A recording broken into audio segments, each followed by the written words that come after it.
இன்னைக்கு பார்த்தீங்கன்னா அழகழகே சீரியல் இன்னைக்கான எபிசோடு தாங்க பார்க்க போகிறோம். அதுக்கு முன்னாடி என்னோட சேனலை சப்ஸ்கிரைப் பண்ணி வச்சுக்கோங்க.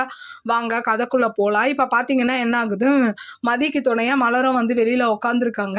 இதை பார்த்த ராகவன் என்ன பண்ணுறாருன்னா தங்கராஜுக்கு ஃபோனை போட்டு, மாப்பிளாவை நீங்கள் சொல்லியே அடங்காமல் வாசலில் போய் உட்காந்துருக்கா, மன்னிப்பே கேட்கல, வந்து என்னன்னு விசாரிங்க அப்படின்ற மாதிரி சொல்ல, உடனே தங்கராஜுக்கு கோவப்பட்டு ரேவதி கிட்ட போய் கத்திக்கிட்டு இருக்காரு. என்ன உங்கள் வீட்டில் பஞ்சாயத்து பண்ணுறது தான் என்னோட வேலையா அப்படி இப்படின்ற மாதிரி கத்திட்டு என்ன பண்ணுறாரு, போய் மதியுடைய அப்பாவுக்கு ஃபோனை போடுறாரு.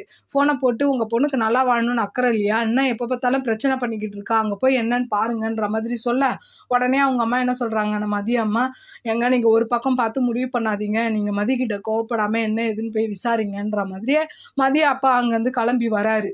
இந்த பக்கம் பார்த்தீங்கன்னா என்ன ஆகுது, மலர் வெளியில் உட்காந்துருப்பாங்க இல்லையா, அப்போ பாக்யராஜ் அப்பா வந்து திட்டுறாரு, நீ எதுக்கு இவங்க கூட உட்காந்துருக்கா, உன்னை எப்படி பேசினா, வீட்டுக்குள்ளே வா அப்படின்னு சொல்லி மலர் எவ்வளோ சொல்லியும் வீட்டுக்குள்ளே கூட்டிகிட்டு போயிடுறாரு. அது மட்டும் இல்லாமல் சுரேஷும் வந்துடுவான். வந்து என்ன பண்ணுறான்னா மதியை பார்த்து, நீ இன்னும் போகலையா, ஒன்று ஐஜி ஆஃபீஸில் போய் கம்ப்ளைண்ட் கொடு, இல்லையா உங்கள் வீட்டுக்கு கிளம்பு, இங்கேயா உட்காந்துருக்கன்ற மாதிரி கோவமாக திட்டிட்டு உள்ளே வர. அப்போது மலர்லாம் சொல்கிறாங்க, மன்னிப்புலாம் வேணாம், அவளை கூப்பிடுங்க அப்படின்னாலும் வீட்டில் யாரும் ஒத்துக்க மாட்டேங்கிறாங்க.